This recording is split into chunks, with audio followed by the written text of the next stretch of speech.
Okay, what's the number one reason you should try Instacart? Shopping over 1.5 million unique products from over 1,000 retailers and get everything delivered right to your door in as fast as 1 hour. All in one app. So you can spend more time with the ones who matter most. Visit instacart.com to get free delivery on your first 3 orders. Offer valid for a limited time. $10 minimum per order. Additional terms apply. Imagine the softest sheets you've ever felt. Now imagine them getting even softer over time. I'm here to tell you about Boll & Branch and how you can discover this new level of softness with their iconic sheets. In a recent customer survey, 96% responded that Boll & Branch sheets get softer with every wash. They source the rarest 100% organic cotton for an incredible softness to start. Then they skip the toxins and harsh chemicals for a natural feel unlike anything else, and it all comes together with their signature weave. This special design feels buttery, breathable, and unlocks new levels of softness with every wash, and they stand behind their promise of softness. With their 30-night guarantee, you can wash, style, and sleep in their sheets for an entire month. If during the 30 nights, you don't love your sheets or feel them getting softer and softer, you can send them right back. No questions asked. So head to bollandbranch.com for 15% off your first order with code Odyssey. That's BOLL and branch.com. Exclusions apply. See site for details. With Blue Link Plus, you can access your Hyundai Tucson Limited remotely. Doors unlocked, temperature set, lost car found. There it is. Get complimentary class-leading Blue Link Plus. Call 562-314-4603 for complete details. It's time. It's time. Time to get in the zone. Time to get in the zone with the 49ers Web Zone. This is the No Huddle Podcast with Al and Brian.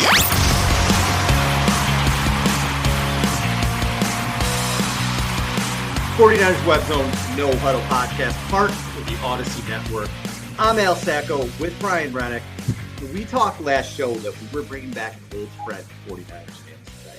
She was a huge part of the coverage in the Shanahan era as the senior reporter for the team. I know fans are going to be really excited to catch up with her. We're excited to catch up with her. It's good to talk to her again. Keiana Martin. Keiana, how are you? Hey, guys. You know what I'm going to tell you? It feels so like, it almost feels like this is just a normal day in my life talking 49ers. It's not far removed. It's 2 seasons now. So much has transpired clearly over those last 2 years, but this just feels normal. Yeah, I tweeted something, I don't know, whenever it was, and you responded to it. And I thought immediately, holy shit, people would love to hear from Keiana. It's been a while. I'd love to get you back on. I haven't talked to you in forever. So it's good to have you on here. You've had some big things happening. So you left the Niners. It was after the 2021 season, right? Yep. Tell everybody what you've been doing, where you are now, what's been happening the last 2 years. Well, I'll tell you, my heart was broken after that NFC Championship game in LA. So that's where everything went spiraling. No, but that's right.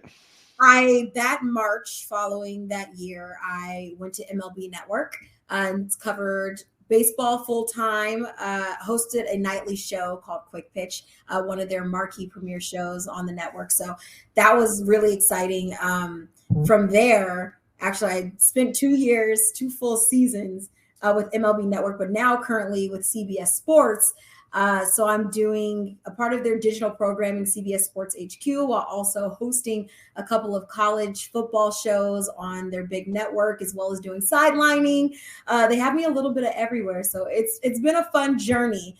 But for some reason, things always seem to circle back to the Niners. It's funny. I believe last night I actually did a hit, and we were doing at CBS Sports HQ, we're doing playoff futures. And, I had a couple of analysts on, and we're talking about, who's your pick out of the NFC? Who's your pick for the Super Bowl? Who are some of your value picks? And, every time we're answering, my pick always somehow circles back to the Niners because, one, I feel like they are the best team and well-equipped. But also, it's my love is still there. So. Was that an adjustment for you? You're going from football to baseball, and now you're kind of doing a little bit of everything. What's that transition like just professionally for you? The funny thing that this is the easiest way for me to describe it.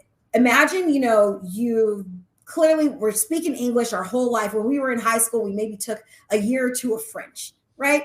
And so then now you start a new job, and it's like, oh, you took 2 years of French. Okay, now I need you to be fluent every night this entire season. I feel like that's the best way to kind of describe how it was going from, the last, I believe it between 8 years of my life focusing solely on football. It wasn't just the 49ers, but I also spent time with the Chiefs. I did do some time with the NBA.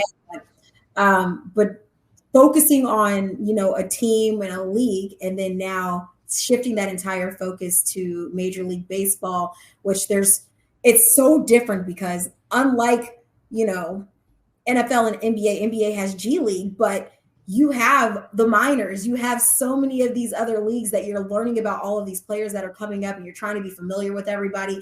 It was really, really tough, a tough transition, but honestly, I absolutely loved it. It was a great challenge for me.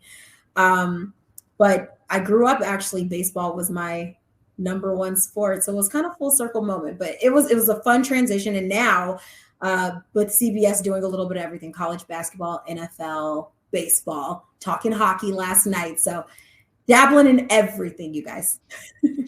I love it. Keiana, who was your baseball team growing up then? Oh, the fan base that listens to this podcast. I'm not going to get this answer. Listen, we've got a Yankees fan over there. Yeah, it's not. You can't say anything worse than that, I think, for yes, I can, guys. She can. They wear blue and they defer all of their money until 2,150 dollars on some pretty high. They're free agents. So hey, listen, you're there with Tracy, right? Tracy Sandler also is a big Dodgers fan, so I think as 49er fans, we're a little. What's interesting is I feel there are a lot of 49er fans that have that crossover 49ers, Dodgers, and Lakers as well. So I think it's a unique fan base for sure. Tracy wears hers on her sleeve. She's not ashamed of it. Not saying that I am, but she is very loud and proud about it. But the thing is, there might be a good group of fans that do the crossover. I'll tell you right now, the fans that don't. Oh, they message me every single time. So it's a larger contingency that is very disappointed in my choices, but it's all love. At least we all love the Niners, so it's good. That's right. That's the most important, especially on this podcast. By the way, I love that jersey behind you there, Keiana. Your own personalized 49ers 10 with the drop shadow. The throwback is fantastic. That's awesome. A shout out to the 49ers marketing department. I can't remember what we got them for, but they made us all custom jerseys. I think when the jersey was released. So we all got custom ones, and I felt like the 10 that's money. That's awesome. Got that Ronnie Bell jersey, huh? Foreshadowing. That's what. There you go. There you go. Keiana, see, you started with the team in 2017, and you were around at the inception of Lynch and Shanahan. And what were some of your favorite memories from covering the team in those years? I feel like those years were a massive roller coaster. I think that's the best way to put it, because I think we all remember that 2017 season. You have Brian Hoyer at the helm. That's when they brought in the 7 free agents, and you're like, all right, things are going to get going. And what was the record? It was like 2 wins, 4 wins. It was a terrible year. But I think coming off of that year was probably one of my favorite memories. And that was once the team did that trade with New England to bring in Jimmy Garoppolo. And the reason because I had, from my time covering several franchises and teams, the way that locker room really came together at that end of the year, when it was that streak of they beat the Jags, they beat the Texans, and it was kind of like playing spoiler at that point at the latter half of the year. And a lot of that was what Jimmy brought to the team. So seeing the way, I just even remember in the locker room during exit interviews, talking to some of the guys that were free agents the upcoming season or that coming off season. And they were like, I want to be back. This is where I want to be. I want to be back with this team. And just seeing just how the team was, the excitement for the following year, that was really, really exciting to see. And then obviously we know what happened the following year and the injury, and that one being, so much expectation surrounding the team and, performing not quite up to what I think everyone thought the team would do. But then you kind of follow up on that. Well, because of that injury to Jimmy Garoppolo, that's what opened the door to getting a guy like Nick Bosa and what he's been to the team. So it's like moments like that really stick out about, just special moments that I got to experience. And then, of course, I'm talking about some of the lowest of the lows, but then I got to talk about the highest of the high. My favorite experience, obviously, was going to the Super Bowl down in Miami. I remember sitting in the press box as we're entering that fourth quarter, and I'm like, this is it. Like, if they can hold on to this, we're going to and it's just kind of like the reality setting in. And I remember after that game and going to the press conferences and, writing articles, just kind of sitting at home, and I'm just wired. I'm like, wait, did this really just happen? And so it was just the surrealness of everything that transpired, and then being out there in Miami, and literally being a half a quarter away from being Super Bowl champs. I remember every moment of being in that press box, and I think that's probably one of the greatest memories. And even after, and I've talked to Jed York about it, that was really, really crushing after that game to be so close and, everything to transpire the way it did. But I remember Jed was one of the first people that I saw after the game, and he saw it on my face. Like it was like somebody like stole my dog. Like it was rough. And, he came over and gave me a hug, and he's like, it's gonna be okay. He's like, they'll be back. And I was like, he's right. It's okay. So that's interesting about Jed. So you literally see the owner after they lost the Super Bowl, and he comes up and gives you a hug. One of the that's pretty cool of him to do, And I told him about he I don't know if he really remembered, because I'm sure he doesn't remember all these little interactions. Yeah. But I told him one of the last times I saw him before I moved to the East Coast for MLB Network, I told him, I was like, one thing that really stood out was after that game. And I was like, you saw how I looked, and you came over to hug me because you knew how down I was. And he was like, wow. He's like, I don't really remember, buddy. And I was like, no, but I just appreciate that.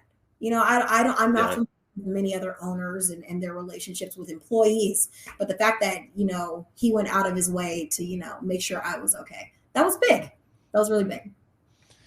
Yeah, Keiana, I think you have a pretty unique background with this team in that, we've had guys like Mayoko and Barrows, right? They cover the team, but you were an actual team employee.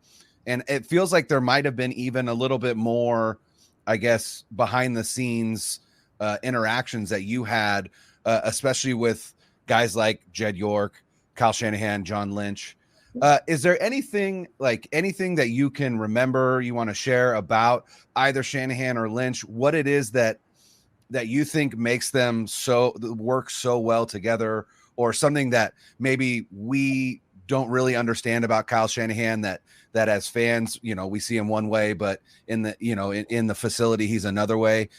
Because like I said, it's not often that we get to talk to somebody who has that kind of background, if you will. Yeah. Here's a fun fact that I don't think a lot of people know. Like, the entire time I was there, from the day that I started to the day that I left, I've been pretty terrified of Kyle Shanahan. That seems fair. He's business, and that's what it is. It's football, none of the extracurricular. So I would always kind of go out of my way to make sure I avoid him. But funny interaction. I've had a few interesting interactions with Kyle, but I think one of the most memorable was actually when I was leaving. And I didn't know if the news got to him, because I kind of kept everything under wraps. I didn't want anything to be a big distraction or anything, but I saw him at an event, and I was like, hey, just wanted to see if you heard the news. He's like, yeah, that you're leaving? And I was like, yeah. He's like, oh, well, baseball sucks. And I was like, that's awesome. I expect nothing less. But you know what? From doing, I did a couple of sit downs with him and got to be traveling with him and being on the road with him. I really feel like, and this isn't just saying the, PR answer, but culture is just such a word that comes to mind when I think about Kyle and John. From obviously when I got there, that was their first year, but even talking to some of the veterans that were there that were still on the roster, they were talking about just, it's so different. It's so different. Players want to be here. Players want to play for Kyle Shanahan. And John Lynch being, so I know there's I saw something on, obviously it was after the Eagles game, and an Eagles fan commented oh, wow, their GM comes to the field when the team's about to win, blah, blah. And it's no, he does that after every win. Man, I don't know how he sprints from the press box at Levi's in 30 seconds or less to get to the sideline. But I feel like players love playing for both Kyle and being there with John. They're very personable guys.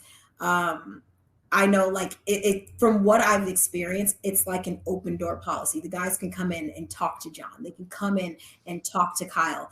And I think that's one thing that I really admire about them and what they have brought to the organization. It's been really, really fun to watch. And they're honestly really, really great guys. I know if I needed anything, I know that John would be right there to answer the call. And I think that's really, really special to be able to have somebody like that in your corner. Very cool. Yeah, they totally changed the culture around the organization, and it's amazing what they did. I have to ask you, so you're a team employee for all these years. Now I got to have you kind of put your fan hat on afterwards. And just what's happened in the last couple of years with Brock Purdy has just been an amazing story. So you're there, you talked about when they brought in Jimmy and there was all that excitement. There was a ton of success with Garoppolo. They decide to kind of move on with Lance, and it's Jimmy versus Trey and all this other stuff. And then boom, out of nowhere comes a 7th round pick who turns out to be an MVP candidate. And we're talking about a franchise quarterback for the next 10, 15 years. Just what are you, with your fan hat on, you're watching this from afar now, you're not there anymore. What were your thoughts on Purdy? What are your thoughts on the story? What's the statistic of the last pick in the draft to, let's say, even play beyond, let's say, 2 seasons in the NFL? It's been mind-blowing to watch him. And I think what's really special about him, and I don't want anything to ever be a knock on any quarterbacks that have come before him, but I think he is kind of what Kyle has envisioned for the quarterback role. I know we think a lot about, there was times people were tying Kirk Cousins to come and reuniting with Kyle Shanahan, but I think Brock is able to, he can read the defense. He doesn't make the same mistake twice. He'll learn from whatever mistake it is going on, and he's able to extend plays with his feet. And I don't mean like he's not your Lamar Jackson that's going to sit here and duck and dodge and, go 30 yards down the field. But it was that's crossbody or crossfield play that we saw just a couple of weeks ago. Like the ability to do that and extend plays, and for the most part, not put your team in, a jeopardizing situation. I think that is what makes him exactly what Kyle wants. He knows this playbook. Kyle has opened the playbook for him. And now as a fan, it's exciting to see. It's exciting for numerous reasons. One, because you think about the money and how much money this team has had to shell out. But the fact that you have this 7th round or this last pick in the draft, essentially, and what you're saving looking at that quarterback position, I think that's exciting, one, as a fan. But secondly, just what he's brought to this team. I feel like as a fan, I'm comfortable. I don't get nervous. I'm not like, gasping for air, once the ball is snapped. I feel like as a fan, I can trust Brock under center. And that's been kind of like a good relief, especially considering, this team has gotten close so many years. And I know some people might say it's quarterback play or it could be something else, but I feel like Brock could be that missing piece to finally win a Super Bowl. Agreed. That's the hope. That's the hope. The hope. It's any Sunday. The records are 0-0. Playoff football is vastly different, I feel like, than regular season football. But I feel very confident in just the pieces that this team has. I think the only thing that this team needs to really worry about is health. Health will be the biggest, determinant of how far this team can make it. Agreed. Yeah, stay healthy and just don't beat yourself are the 2 things with them. And I think they can go all the way this year. Yeah. So, Key, before we let you go, the last thing I guess I want to ask you is, you're there all those years, and fans always want to know what their favorite players are like, right? What are these guys like? So he seems like a great guy. Who are just some of your favorite people to interview, or just some guys that just made you feel really comfortable?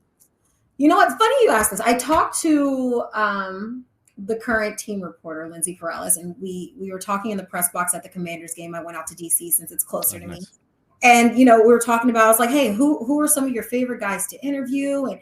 And she was going through her list, and she asked me, and I'm like, gosh, this is such a different roster than what it was 2 years ago. But, I dig back and I look at the guys like Jimmy Ward, always a good character, a positive player, a fun player. That was always great to cover. You look at guys like Trent Williams, who I feel like has so much insight, that veteran wisdom and knowledge, and also the swag that he brings. He's always been fantastic. Everyone loves George Kittle because George is always going to be George. I remember his very first interview following the draft. He came into our studios and I did a sit down interview with him, and I'm just like, this kid's fun. This kid's a lot of fun, and he's always been that same way. Watching guys like Dre Greenlaw continue to take steps forward, he's been a fantastic guy to cover, a fantastic personality. I feel like I'm like leaving out some really good characters that are in the locker room. Hold on, I'm going through mentally. Going through it in your head. There's just Fred. So many great, Fred, so many guys that Fred is just he's so just brilliant. That's what I was going to say. I was going to bring up the team leaders like him. Absolutely. Yeah.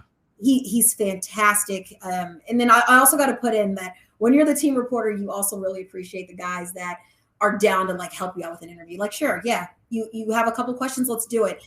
And I can say, as it goes back to the term culture, I can say my first year there, my first year and a half, there were still some of those guys that maybe weren't the best of like maybe locker room personalities.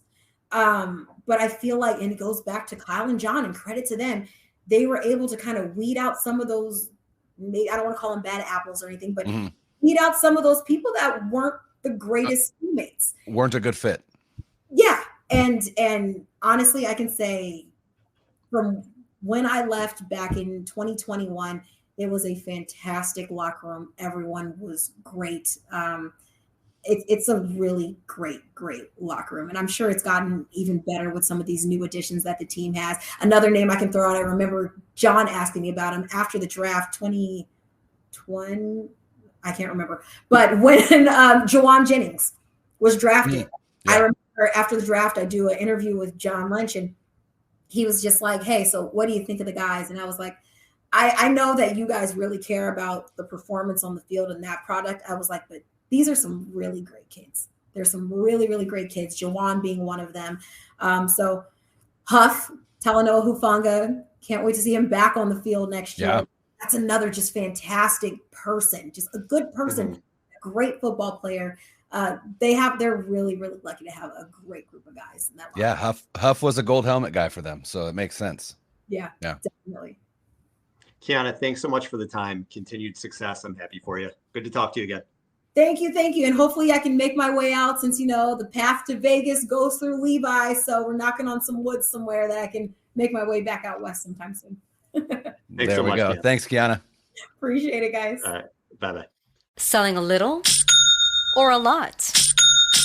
Shopify helps you do your thing, however you cha-ching. Shopify is the global commerce platform that helps you sell at every stage of your business. From the launch your online shop stage, to the first real-life store stage, all the way to the did we just hit 1 million orders stage. Shopify's here to help you grow. Whether you're selling scented soap or offering outdoor outfits, Shopify helps you sell everywhere. From their all-in-one e-commerce platform to their in-person POS system, wherever and whatever you're selling, Shopify's got you covered. Shopify helps you turn browsers into buyers with the internet's best converting checkout. 15% better on average compared to other leading commerce platforms. And sell more with less effort thanks to Shopify Magic, your AI-powered all-star. Shopify powers 10% of all e-commerce in the US. And Shopify is the global force behind Allbirds, Rothy's, and Brooklinen, and millions of other entrepreneurs of every size across 175 countries. Plus, Shopify's award-winning 24/7 help is there to support your success every step of the way. Because businesses that grow with Shopify. Sign up for a $1 per month trial period at shopify.com/Odyssey Podcast, all lowercase. Go to shopify.com/Odyssey Podcast now to grow your business, no matter what stage you're in. Shopify.com/Odyssey Podcast.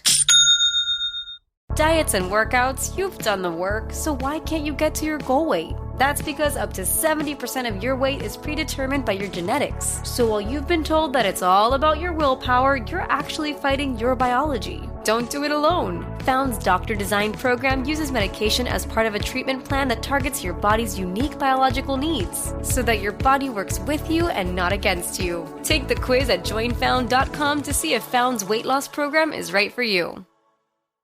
Nobody wants a surprise in their jelly donut. It's toothpaste? That's because the middle is the most important part.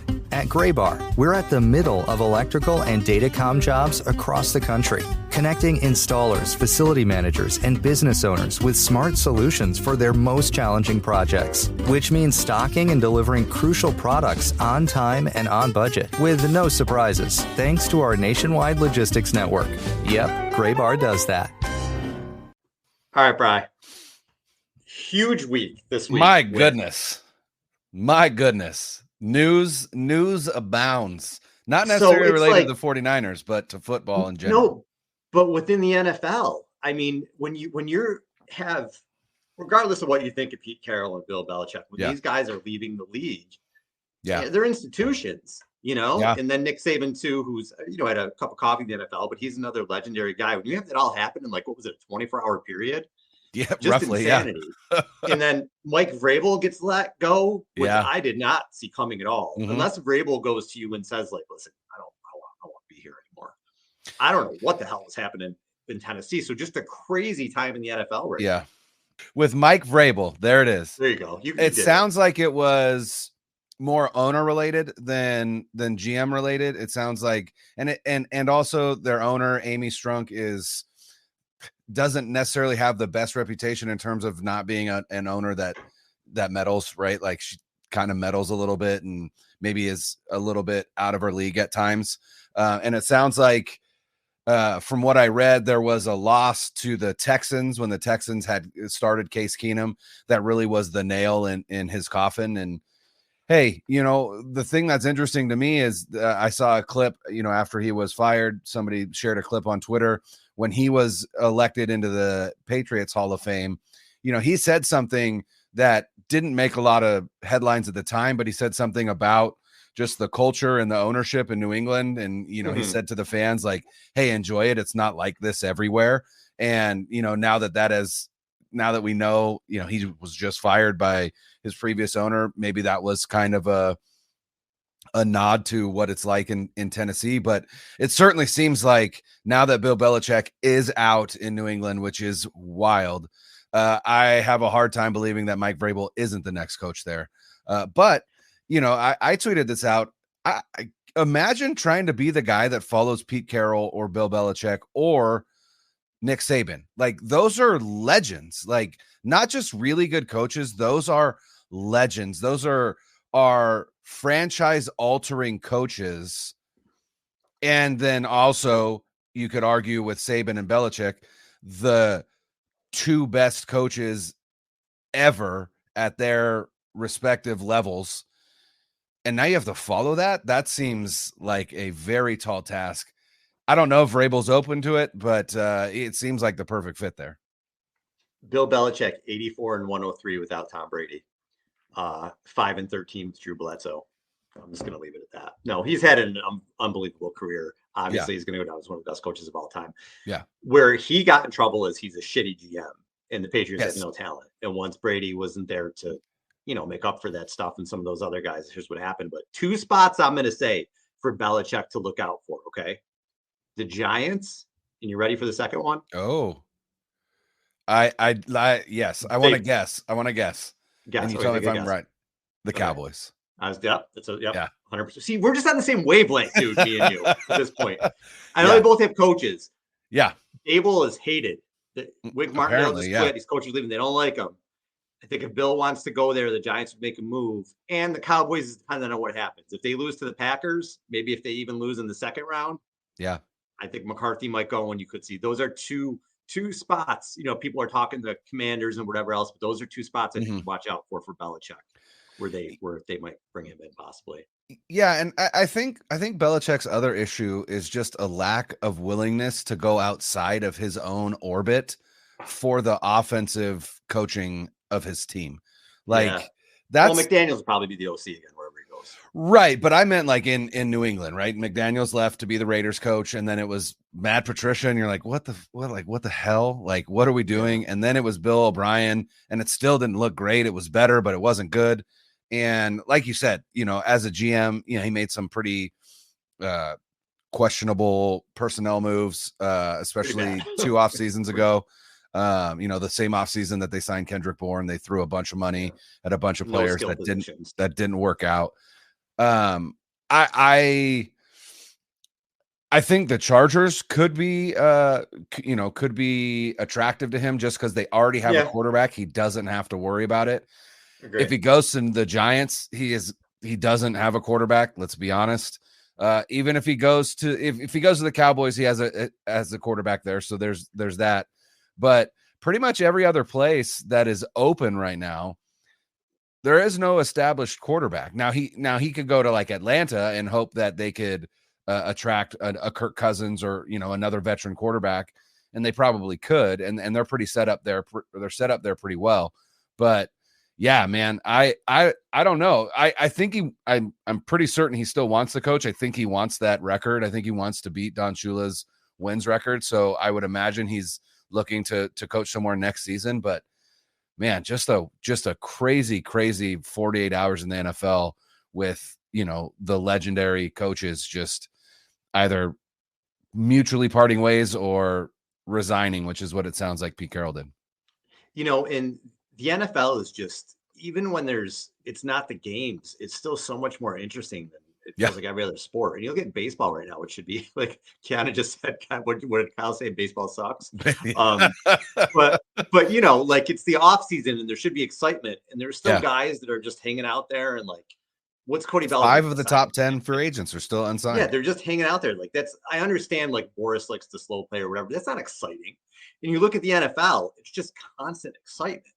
Mm-hmm. Where's Jim Harbaugh is Jim Harbaugh gonna end up on a team? Is he gonna go to Atlanta and bring JJ McCarthy with him? There's just all these storylines, and it never ends. It's why it's the greatest league. It's why it's the greatest reality TV show. It's why you and I, we're lucky enough to have a job doing this, but we'd be doing it for free anyway, even if we didn't. So it's just it's why we do this stuff. It's the greatest league, man. It's awesome. And how does this stuff affect the 49ers? Steve Wilkes got it. Did he get an interview or they asked him? Twice. There's 2 different teams that the Chargers have asked for permission and the Falcons have asked for permission. So, 8 weeks ago, or whatever it is, we're talking about Wilkes isn't going to be here next year because they're going to fire him. And now it's turned around to the point where there's a possibility he's not here next year because he did a good enough job where he's going to be a head coach somewhere else. So it's just insane, and the Niners could be looking for a third defensive coordinator in what it would be 4 years, whatever it is, because Ryan was here 2 years. So it was Saleh, 2 years of Ryan's, and then possibly one of Wilkes. I mean, we trust Kyle to get it right. He has 3 times in a row, it looks like. But the other big name, and the one maybe if you're going to be a little bit concerned, it's Adam Peters. Yes, because very concerned in this household. I'm very concerned. And he was, again, I've been so busy at my daytime job, I'm missing stuff. But I know it was, he's had 2, was the Commanders and is it the Raiders? The Raiders asked for permission. The Chargers asked for permission. He has officially interviewed with the Commanders. I saw today, somebody tweeted out that interview happened yesterday. It was a very long interview. It went into the night. He's very well respected across the league. It certainly feels like, it just feels like this is the year that they lose him. And I don't understand. I just don't like, they elevated John Lynch and his title. It doesn't make sense to me why that happened if there wasn't something already in the works for like a guy like Peters to then assume the GM role. It just doesn't make sense to me. Like, why are you promoting Lynch and giving him a different title? You could have just given him more money and kept him as GM. Like, what's the plan here? So I don't know. I don't know if they're just waiting for Peters to see if he would get interviews, and if Washington comes and offers him a job, if the 49ers go, okay, I see that, and I'll raise you. You get to be GM. You get to keep your kids here. You're from here. You'll be GM. You don't have the same control that you would in Washington. I understand that part. And maybe that's where they are going to lose him because, Lynch is still going to maintain, control, even though he's technically the GM, but I don't know, but I'm worried because I genuinely believe, and I could be wrong. I will admit that, but I believe that a lot of the talent evaluation, especially at the college level, can be attributed to Adam Peters and as his, as the head of the scouting department, and to lose that, I think would be a real big loss. And he's had it. Well, he's at least been in contention for things the past couple of years, and nothing happened. So you don't know if he just didn't get the jobs or if he wanted to stay. We may never know that, but he is a Bay Area guy, and we know he wanted to be here with the 49ers. And I always thought it was a succession plan too. I thought that Adam Peters was the succession plan for Lynch. Not that they were going to get rid of Lynch, but like you said, Lynch would step up to a VP role, and then to keep Peters, maybe Peters goes to the GM and they all work together type thing. Lynch has always been great about putting really good lieutenants around him, right? Carthon, Mayhew, the list goes on and on. So I'm a little surprised at it too, because I thought if it really came down to him leaving, they would figure something out. It doesn't look that. I agree with you. I think he's gone. I think he's going to get one of these jobs, and I think he's going to move on. Are you worried about that because you're losing a great talent evaluator and one of the the top guys? Absolutely. Yes. Do I have faith in the team that they're going to continue to put good lieutenants around them? Absolutely. The NFL regular season is wrapping up, but there's still time to get in on the action with FanDuel, America's #1 sportsbook. Right now, new customers get $150 in bonus bets guaranteed when you place a $5 bet. That's $150 in bonus bets, win or lose. The app is so easy to use, and there are so many different ways to bet, like live same-game parlays, find bets in the new Explore tab, make a parlay in the Parlay Hub, the best way to find popular parlays, and more. So visit FanDuel.com/sportsfan and make your first bet a layup. FanDuel, official partner of the NFL. Must be 21 plus and present in Arizona, Colorado, Connecticut, Iowa, Illinois, Indiana, Kansas, Kentucky, Louisiana, permitted parishes only, Massachusetts, Maryland, Michigan, New Jersey, New York, Ohio, Pennsylvania, Tennessee, Virginia, West Virginia, or Wyoming. FanDuel is offering online sports wagering in Kansas under an agreement with Kansas Star Casino, LLC. First online real money wager only. $10 first deposit required. Bonus issued as non-withdrawable bonus bets that expire 7 days after receipt. Restrictions apply. See terms at sportsbook.fanduel.com. Gambling problem? Call 1-800-GAMBLER or visit FanDuel.com/RG in Colorado, Iowa, Michigan, New Jersey, Ohio, Pennsylvania, Illinois, Kentucky, Tennessee, and Virginia. Call 1-800-NEXT-STEP or text NEXT STEP to 53342 in Arizona, 1-888-789-7777, or visit ccpg.org/chat in Connecticut, 1-800-9-WITH-IT in Indiana, 1-800-522-4700, or visit ksgamblinghelp.com in Kansas, 1-877-770-STOP in Louisiana. Visit mdgamblinghelp.org in Maryland. Visit 1-800-GAMBLER.net in West Virginia, or call 1-800-522-4700 in Wyoming. Hope is here. Visit gamblinghelplinema.org or call 800-327-5050 for 24/7 support in Massachusetts, or call 1-877-8-HOPE-NY or text HOPE-NY in New York, or visit oasas.ny.gov/gambling. Standard text messaging rates apply. Sports betting is void in Georgia, Hawaii, Utah, and other states where prohibited. Anybody who's familiar with me knows I do not give a shit. I'm critical when I don't agree with something. But John Lynch and Kyle Shanahan are getting to the point with me where their track record speaks too loudly. Makes me think twice about criticizing anything. Because even if I don't agree with it, or I'm like, what's going on? Most of their track record, Al, maybe you just shut up and see what happens, because they've done a good enough job. Where I turned the corner on that was this past offseason. I'm sorry, preseason, because I looked at the Bosa holdout. And I looked at the shit with Lance and everything else and all the arguing in this. And I'm like, what are we doing? These are distractions. Doesn't matter. Yeah. It doesn't matter. They traded Lance. Bosa signed. They got the #1 seed. It doesn't matter. Kyle Shanahan is a terrific coach. John Lynch is a terrific front office guy who puts great people around him.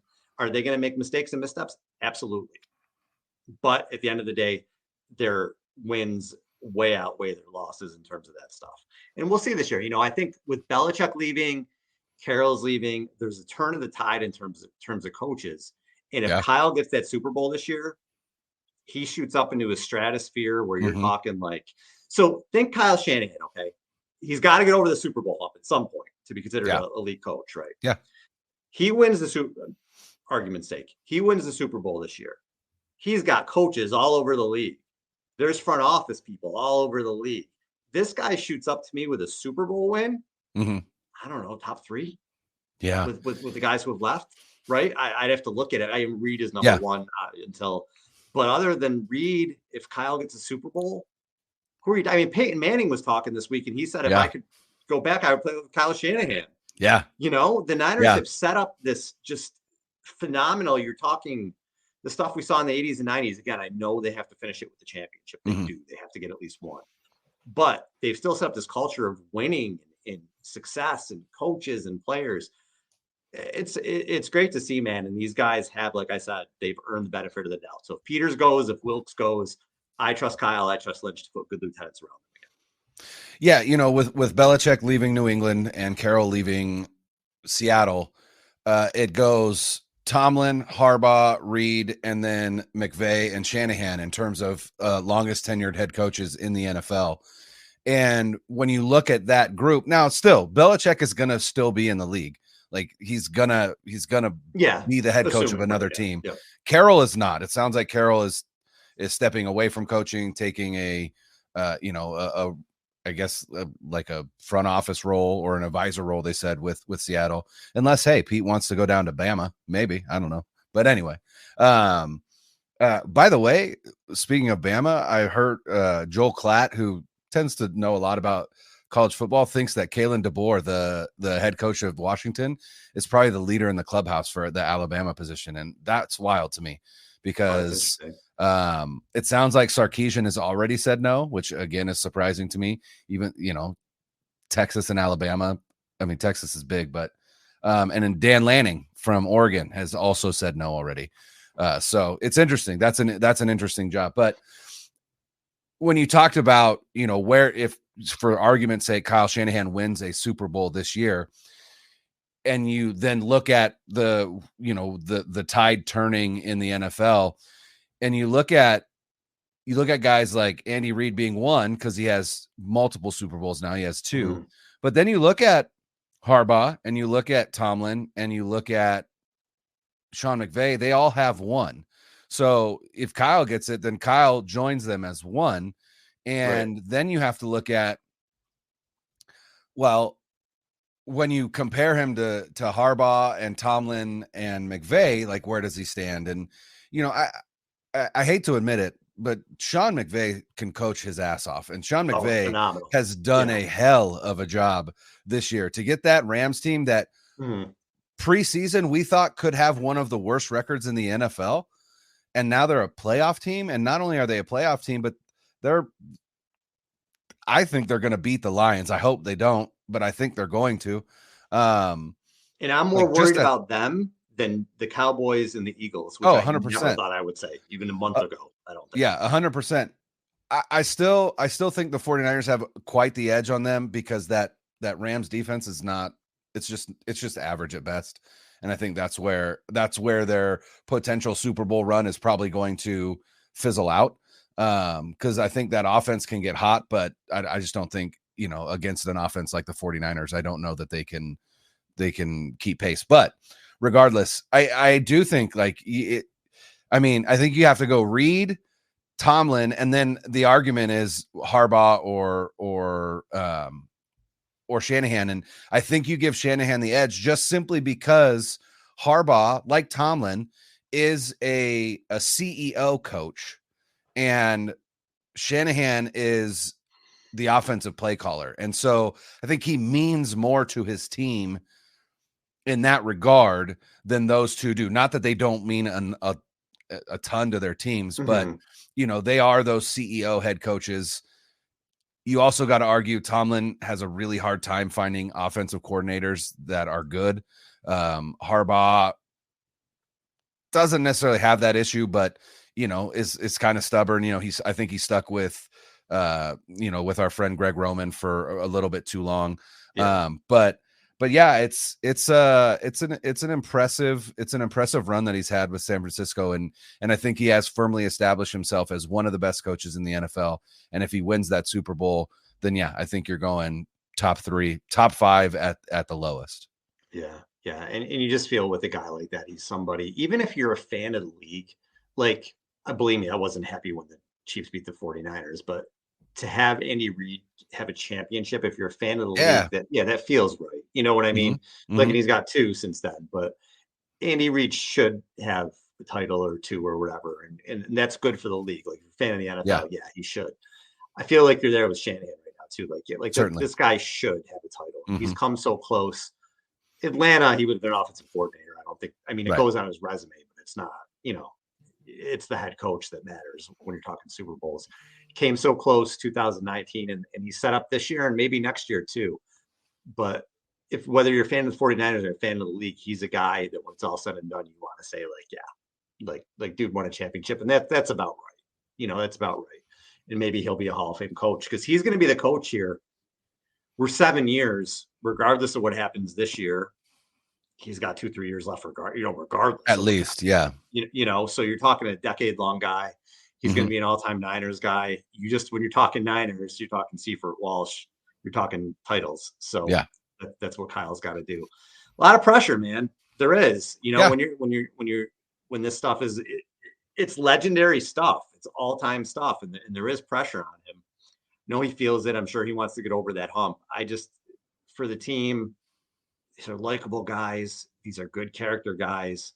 For the coaching staff, again, we've seen other guys go out and be head coaches. For the front office, we've seen other guys go out and run other teams. This is top-notch from top to bottom. I just want to see him get that title. I really do. Not only as a 49ers fan, as a football fan, I want to see this Niners organization get a title. Yeah, it's just really impressive to look at where this organization was when Lynch and Shanahan showed up to where they are now. And it's just a drastic difference.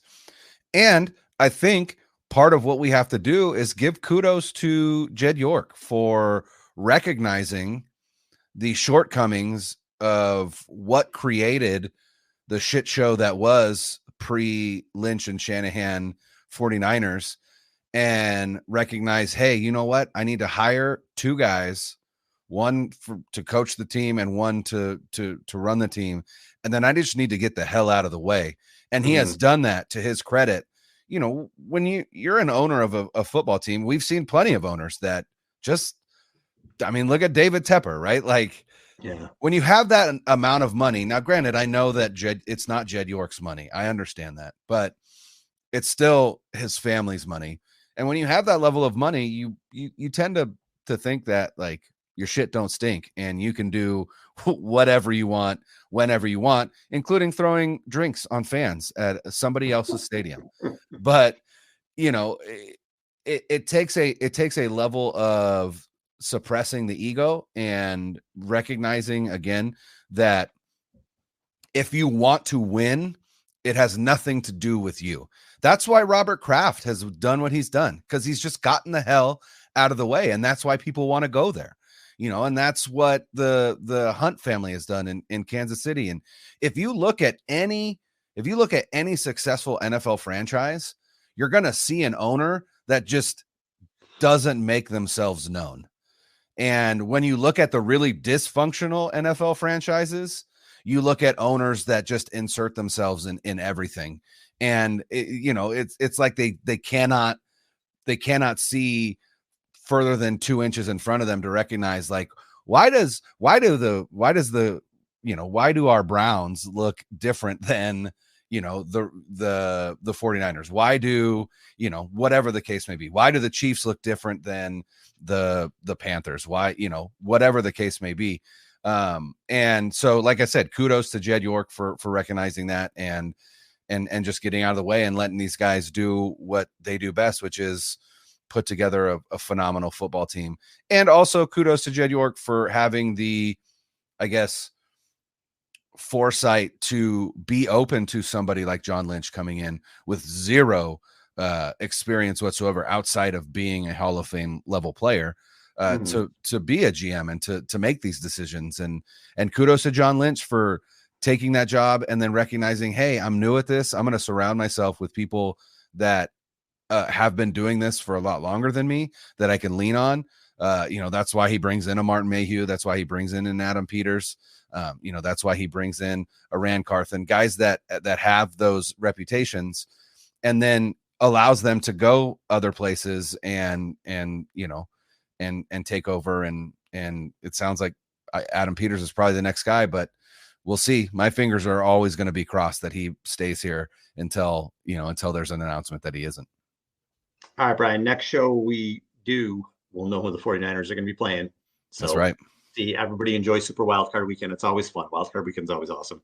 Enjoy the games. And when we talk to you next, we'll be talking about the Niners division round matchup. For Brian, I'm Al. Later. Niners on 3. 1, 2, 3.